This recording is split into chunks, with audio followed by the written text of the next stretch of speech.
Donc mon histoire se passe en 2023, il faisait nuit. Donc je m'occupais en fait de surveiller une zone sous vigilance. Donc moi et mes collègues on fait une ronde, hein.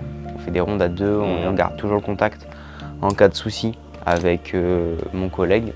Et là, ce soir-là, mon collègue n'était pas là, il était malade. Il n'avait pas digéré le double tacos qu'on s'était enfilé hier. Et donc je me retrouvais tout seul à faire ma ronde. Donc les premières rondes de la nuit se passent bien. Je passe à côté du grillage qui délimite le périmètre et je me rends compte qu'il y a une marque. Il y a une trace, il a été ouvert. Je me suis demandé si c'était pas des trucs d'animaux, donc je regarde un petit peu comme ça avec ma lampe.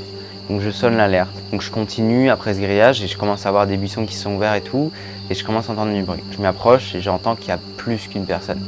Je panique pas, j'appelle mes collègues, j'attends un petit peu, je reste en retrait parce que 1 contre 3, on va pas faire grand chose. Puis à un moment, il y en a un, il commence à rebrousser chemin. Et là, on se retrouve, moi je suis là, donc on se retrouve face à face. Je le regarde dans les yeux et je vois qu'il a envie de crier. Je le regarde dans les yeux, je lui dis, si tu les préviens, tu es mort. J'étais pas assez menaçant, mais il a commencé à gueuler. Après, il a essayé de me mettre un pain que j'ai réussi à bloquer. Et après, j'en ai sorti ma arme de service. J'en ai mis 1, 2, 3. Et là, le gars tombe à terre en fait. Il y en a un autre, il arrive. Je commence à le prendre comme ça. Je me prends 1, 2.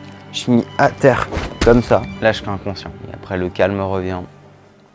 Je sais pas le temps qui s'est passé entre le moment où mon collègue a reçu des coups de feu et le moment où j'ai été secouru.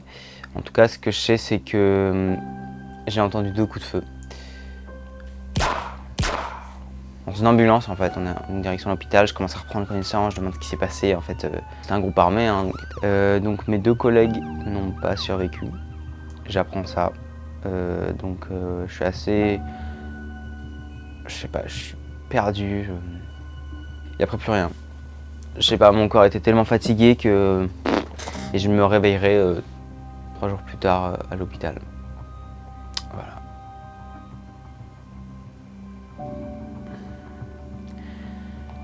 Et après j'ai arrêté le métier, puis je me suis reconverti dans les tacos.